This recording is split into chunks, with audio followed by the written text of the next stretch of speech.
Today I want to talk about the basics: reading, writing, and math. Hi, I'm Kenna. I help parents like you inspire an environment of learning at home. I'm glad you're here. I'm sure you agree that reading, writing, and math are foundational for an education. They facilitate so many other areas of learning. Once you know how to read and comprehend things, then the whole world opens up for other things you can learn and read about. So reading is vital to education on every level, right? Writing is important because you can share your thoughts and share what you've learned and write a legible letter and a list and a journal entry that you'll be able to read later. That's something that's helpful. And math are skills that are used in science and cooking and budgeting and all sorts of useful things. And here's the difference. In our family, I like to differentiate between skills and knowledge, because I feel like knowledge is where the excitement in education is. It's learning about the world and how it works. It's learning about other cultures. It's learning about history and the stories. It's the exciting stuff. The stuff to know is really fun. And the skills are skills we need to make that part easier. And I think when it comes to reading, writing, and math, it's a lot of skill practice, which can seem not as fun, right, to the learner, because it's a lot of practice instead of explore, discover, learn. And I think that's why sometimes it's so foundational, because the skills help with the knowledge, but why also it can seem kind of hard. And if an education is only full of the reading, writing, and math skills, then maybe it loses some of the joy. So we need to make sure and infuse in the joy with it. Teach them the why, teach them the reason. I'll give you a few ideas. Let's talk about reading. One thing to remember with reading is when they're learning to read, to teach them at the right moment. When they want to learn to read, whether it's 3 years old or 7-year-olds, is the perfect time to teach them to read. Because when they want to learn it, they're going to learn it easier. Now, in my experience, this doesn't mean that it's going to be easy. I have some kids who it was really easy and they just learned it naturally. And I've had others that have really had to work at learning it. But when they have the desire to do it, when they hit the roadblock, they understand why it's worth pushing through. They already have the desire to read. And when they hit the roadblock, they know how and why they want to get past it. Now, that may require a new tactic, a new way to approach it, but when they're interested is the time to really help them get past those hurdles and get to that beautiful land of reading. Another thought is that read alouds should always be a part of your homeschool routine, and not just when they're young. Even when they can read on their own, read alouds are so important, and I want to share with you a few reasons why. Andrew Pudawa says that you should always be reading to your kids one level above what they're reading, and that actually helps them be better readers and writers. And so that's one reason to read aloud to your kids all the time. I also think it's a perfect opportunity to discuss and teach them how, through example and through doing it, how to pull out lessons and principles and things worth knowing from the books that we read. Every book has things to learn from it, character traits to pull out, principles, true principles, lived or broken, that can help us in our own lives and how we should live, right? So those discussions are rich, and that's another reason why read aloud should be part of a homeschool, no matter your ages. And another thing that's really fun to do during read alouds is to point out good writing. Celebrate the poetic. Notice the alliteration. Notice when the description is really rich with really good adverbs that help you really see the action in your mind. Help them to notice the difference and how the difference is in their mind when there's a good description of a character or a situation or a metaphor, right? A metaphor that really makes the point come alive.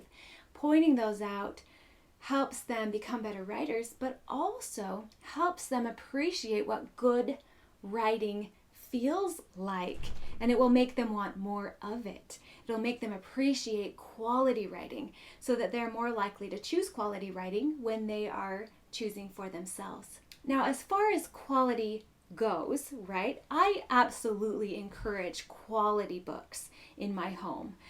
But I also don't worry too much about it. Studies have shown that those who read a lot of classics also read a lot of other things as well. It's okay with me if my kids read other things too, although I am often trying to inspire the quality reads through the read alouds, through the reading challenge that we do. We encourage quality, but we let them read. What are your favorite family read alouds? I'd love to get some ideas from you, so leave a comment below. I want to talk about writing last because I actually split that into subcategories. So let's do math first and finish with writing. Although math can often be done on their own with textbook learning or online video learning, I think it really makes math come alive if you have games and activities that you do together. We always love to pull out the math games. It's one of the favorite parts of the week, especially for my 10-year-old.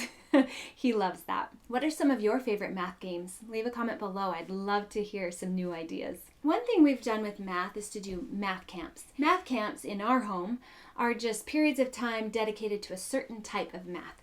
We've done multiplication camps, geometry camps, fraction camps, lots of fun things like that. But basically what I do is I just pick a subject of math and we dig in deep, and we have lots of activities and hands-on practice, and we try to, include some stories of scientists who have used this type of math. We find it in nature, we use it in practical ways, and we just have a lot of hands-on activity. It builds the excitement for math and introduces them to the subject. So with our geometry camp, for example, my whole focus of the geometry camp was to help them love shapes and to not be afraid of geometry. And so we did area and we did perimeter and we found it in nature and we did a lot of games.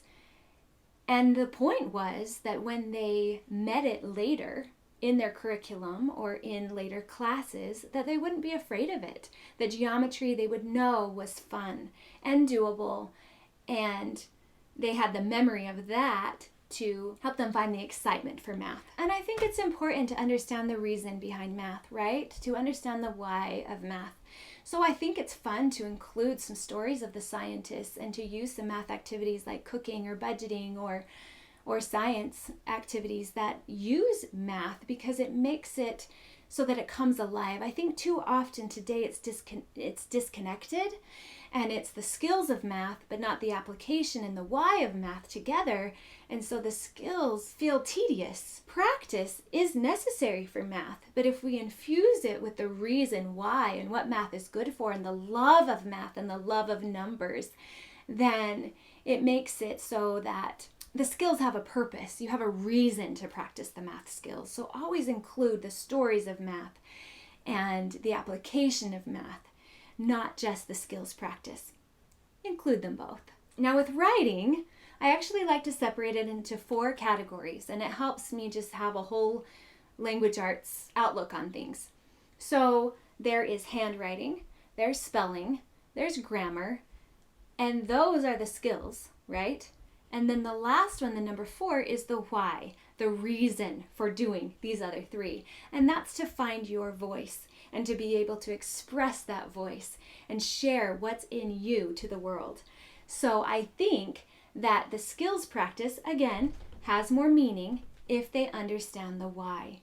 Now, I think handwriting is a great thing to practice on their own. You can make it more exciting by doing a handwriting challenge where you're working on handwriting for particular purposes. You can do handwriting art, even sidewalk chalk handwriting practice out on the sidewalk would be a fun one, or with paints, or in sand to practice your handwriting.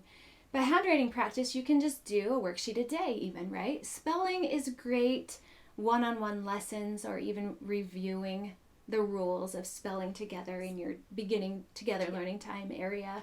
That would be a great time for that. Grammar, I think grammar is great interspersed in actually reading books or grammar activities or doing a unit study or a camp, again, a grammar camp you could do. My favorite though is number 4, which is the find your voice. And with finding your voice, I love to do writing projects.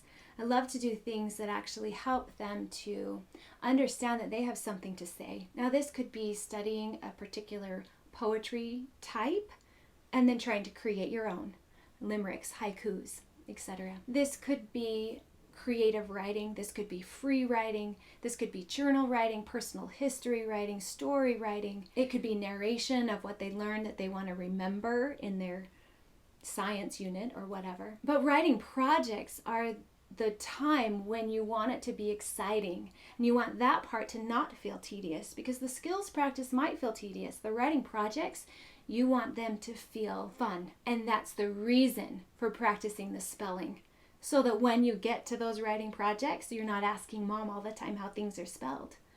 And you're not worried that you won't be able to read it later because your handwriting wasn't good enough. And you'll understand where the punctuation goes. That's the why. Have you done any fun writing projects with your family? I would love to get more ideas from you. Leave a comment below. So now that we've talked about the basics and given you some tips on the basics, I invite you to watch my video on organizing your learning time in your home to get some ideas of how you could structure this into your learning time. I will link that below. Thanks for watching. Here's to you for seeking out the tools you need to inspire an environment of learning in your home. You've got this.